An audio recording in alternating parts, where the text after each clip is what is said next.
आज मैं आपको हिंदी साहित्य के मूर्धन्य महाकवि रामधारी सिंह दिनकर द्वारा रचित कालजयी रचना रश्मिरथी पर कविता सुनाने जा रहा हूँ। इस अद्वितीय रचना में कवि ने दानवीर कर्ण की महानता के साथ साथ दानवीर सूर्यपुत्र कर्ण के अद्भुत रणकौशल और शूरवीरता का वर्णन किया है। घटना उस समय की है जब दानवीर कर्ण कौरव सेना के प्रधान सेनापति के रूप में नियुक्त किए जाते हैं। वे केवल 2.5 दिन तक यानी कि 2 दिन और आधे दिन तक समर भूमि में टिक पाते हैं, पर इस 2.5 दिनों में सूर्यपुत्र दानवीर कर्ण ने अदम्य साहस और अटूट निष्ठा का जो परिचय दिया, उसी का वर्णन इसमें किया गया है। सुनिए। निज कवच और कुंडल जिसने सुरपति को हंसकर कर दिए दान, मरते दम तक वचन न तोड़ा निज मृत्यु का रख लिया मान। जिसके भुजबल में बसते थे युद्धों के सारे निर्णय भी, वो सूर्यपुत्र वो रश्मिरथी वो दानवीर अतुलित महान। दानवीर कर्ण धर्म क्षेत्र कुरुक्षेत्र में जब देखते हैं कि एक ओर धर्म और सत्य है और दूसरी ओर दुर्योधन का ऋण है, तब दानवीर कर्ण का मन कर उठता है। न्याय और अन्याय कभी जब एक तुला पर तुलते हैं, न्याय और अन्याय कभी जब एक तुला पर तुलते हैं, पीड़ा और घुटन मिलकर जब आंसू भीतर घुलते हैं, तो समझो उस महामृत्यु को तांडवरत होना है। कुरुक्षेत्र के प्रांगण में तब महाभारत होना है।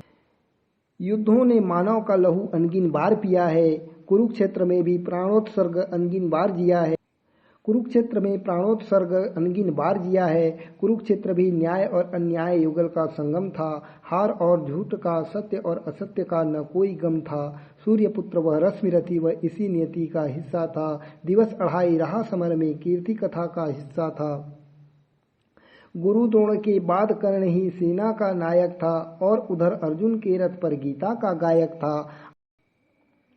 आधा दिन तो कुरुसेना संग केवल शोक मनाया था, धर्मराज के अर्ध सत्य को तर्कों से सुलझाया था। दुर्योधन ने किया निवेदन पास शल्य के जाकर, सुना शल्य ने जैसे ही वो बोले यूं चिल्लाकर, पुत्र है कर्ण और मैं गर्वित मद्रराज हूँ। भुजबल है मुझ में तुच्छ कर्ण मैं उन्नत शैल राज हूँ। मैं उसका रथ हाँकूं, ऐसा अगर समय आएगा तो भी इस दुस्साहस का भी दंड कर्ण पाएगा। विनत दुर्योधन बोले सचमुच मेरी मजबूरी है, बिना आपके रण में उसकी जैसी भी दूरी है। केशव ने भी मित्र धर्म में अर्जुन का रथ हाँका, इसलिए तो रण में उसका हुआ बाल न बांका। अगर आप बन गए सारथी साहस न रीतेगा, अर्जुन का वध करके ही बस कर्ण समर जीतेगा। अर्जुन का वध करके ही बस कर्ण समर जीतेगा। सहित रणभेरी बज गई युद्ध की, शस्त्रों सहित रथी थे लगे युद्ध में बाण बरसाने, तलवारें चमकती थी, गदा भीम की पड़ती थी तो धरती भी गमकी थी। अर्जुन और कर्ण के बाणों से बरसी ज्वाला सी, रणचंडी पहने जाती थी मुंडों की माला सी। एक एक कर रथी और योद्धा कट गए हजारों, समरांगण में गूंज रहा था सर्वत्र मारो मारो। आज खून की कीमत पानी से ज्यादा सस्ती थी, कौन कर्ण के आगे टिकता किसकी ये हस्ती थी।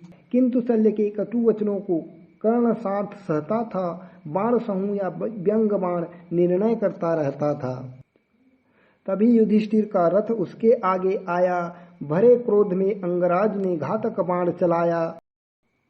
लगे कांपने धर्मराज जो काल सामने आया, भागे शस्त्र छोड़ रणथल से ऐसा जी घबराया। लेकिन रश्मिरथी ने उनको पीछे से जा पकड़ा, धर्मराज को लगा मृत्यु ने आज उन्हें जा जकड़ा।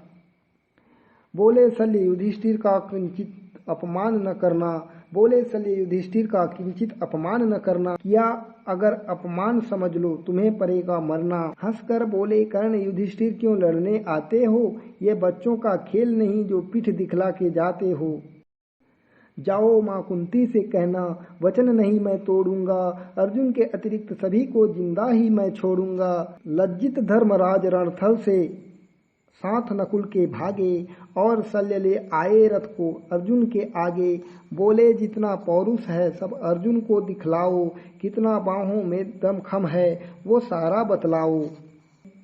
कहा कर्ण ने शल्य सदा कायरों सी बातें करते हो, रश्मि रथी के रथ पर हो क्यों इतना डरते हो। सूर्यपुत्र को रण में मारे ऐसा भू पर बाण कहाँ, सूर्यपुत्र को रण में मारे ऐसा भू पर बाण कहाँ। विजय विवश हो पीछे आती चलता कर्ण जहाँ जहाँ।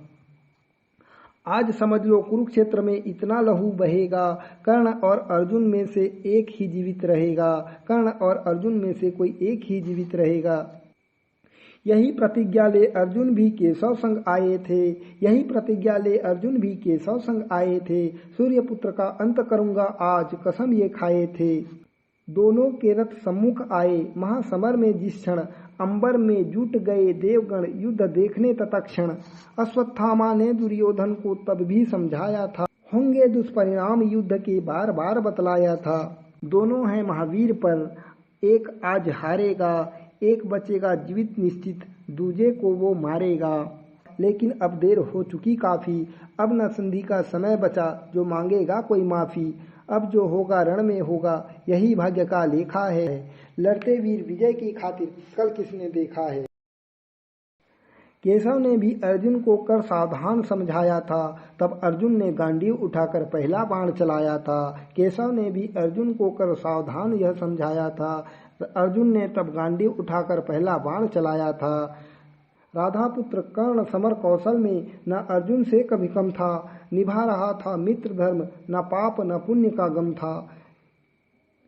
वीर कर्ण ने बाणों की कुछ ऐसी झड़ी लगा दी थी, वीर कर्ण ने बाणों की कुछ ऐसी झड़ी लगा दी, रणचंडी को आज खून की जैसे प्यास बुझा दी, रणचंडी की आज खून की जैसे प्यास बुझा दी।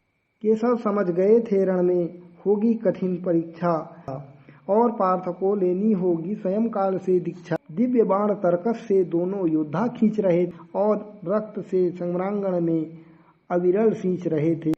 दोनों के बाणों से भू पर शीश पड़े थे कटकर, सम्रांगण भर गया था समूचा लाशों से पटकर। अर्जुन ने क्रोधित होकर कर्ण के पुत्र को जब मारा, रश्मिरथी के आंखों से तब बही अश्रु की धारा। जैसे अभिमन्यु के वध पर वीर पार्थ पागल था, ऐसे ही वृषसेन की मृत्यु पर आज कर्ण भी घायल था। क्रुद्ध कर्ण ने अर्जुन पर बाणों की वर्षा कर दी, अर्जुन ने भी दिव्य हाथों से दसों दिशाएं भर दी। बहुत देर हो गई समर को, प्रहर दूसरा बीता, न कोई इस रण में हारा न कोई भी जीता। आखिर सर्प बाण तस्कर से हाथ कर्ण के आया, आखिर सर्प बाण तस्कर से हाथ कर्ण के आया। अर्जुन का वध निश्चित है हर सैनिक चिल्लाया, प्रत्यंचा कानों तक खींची बाण कर्ण ने छोड़ा। केशव ने रथ के घोड़े को त्वरित दाहिने मोड़ा, प्राण बचे अर्जुन घबराए केशव मुस्कुराए, बोले पार्थ साथ में मैं हूँ किंचित ना घबराए। इधर कर्ण के संग पार्थ रिपु तक्षक बैठा था, अश्वसेन तर्कस में था जो तीर संग में लेटा था। कहा कर्ण से रखो बाण पर प्राण पार्थ के मैं लूंगा, कहा कर्ण से रखो बाण पर प्राण पार्थ के लूंगा। मेरा प्रण पूरा हो तुम्हारा उपकार नहीं मैं भूलूंगा। कहा कर्ण ने बाण दोबारा मैं संधान न करता हूँ, अपने ही बलबूते पर विजय श्री को बरता हूँ।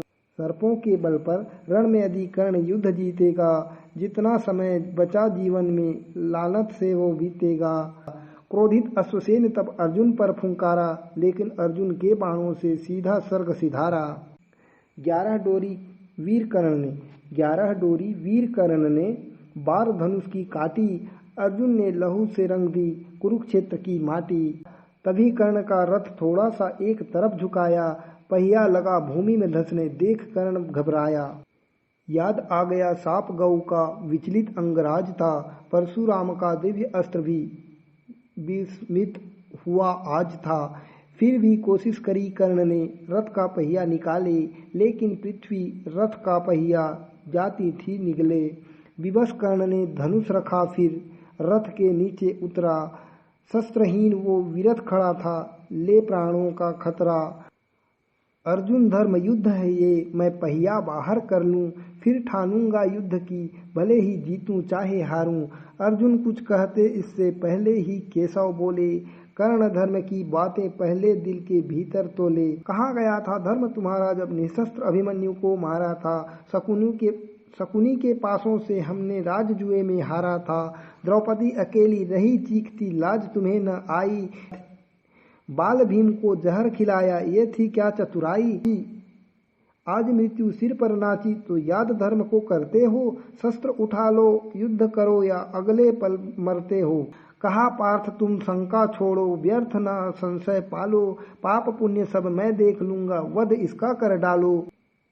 कहा कर्ण ने पाप पुण्य का निर्णय वक्त करेगा, पर जो यम से डरता है वो पल पल सदा मरेगा। होकर विवश कर्ण ने अपना धनुष उठाकर कर में और भरी दिव्य शक्तियां एक एक कर में कर कर्ण धरा पर खड़ा हुआ अंबर सा मस्तक लेकर दुर्योधन को विजय दिलानी थी, जीवन भी देकर। जितनी ताकत थी अर्जुन में सभी समेट कर में द्रुपद का अपमान मान सम्मान भरे सब क्षण में याद किया लाक्षागृह को, शकुनी के पासों को, अज्ञातवास में साल कटे जो दिवस और मासों को। एक एक तीर रश्मिरथी का वक्ष भेदता जाता था, मगर कर्ण के प्राणों से भी अर्जुन चैन न पाता था। कभी समर में ज्वाला बरसी, कभी मेघ झरते थे। अश्वरथों से भागे हाथी चिंगाड़े भरते थे। तभी मूर्छित हुए पार्थ और कर्ण बलि घायल थे। दोनों के रणकौशल के योद्धा तक कायल थे। तभी कर्ण के दिव्य बाण से मूर्छित पार्थ हुए थे और कर्ण कोशिश की, बस रथ के चक्र छुए थे। केशव बोले, यही समय है, पार्थ कर्ण को मारो। पाप पुण्य का चक्कर छोड़ो, ज्यादा नहीं विचारो। तंद्राभंग हुई अर्जुन की, झटपट गांडी उठाया। लक्ष्य साध कर विरत कर्ण पर तीखा बाण चलाया।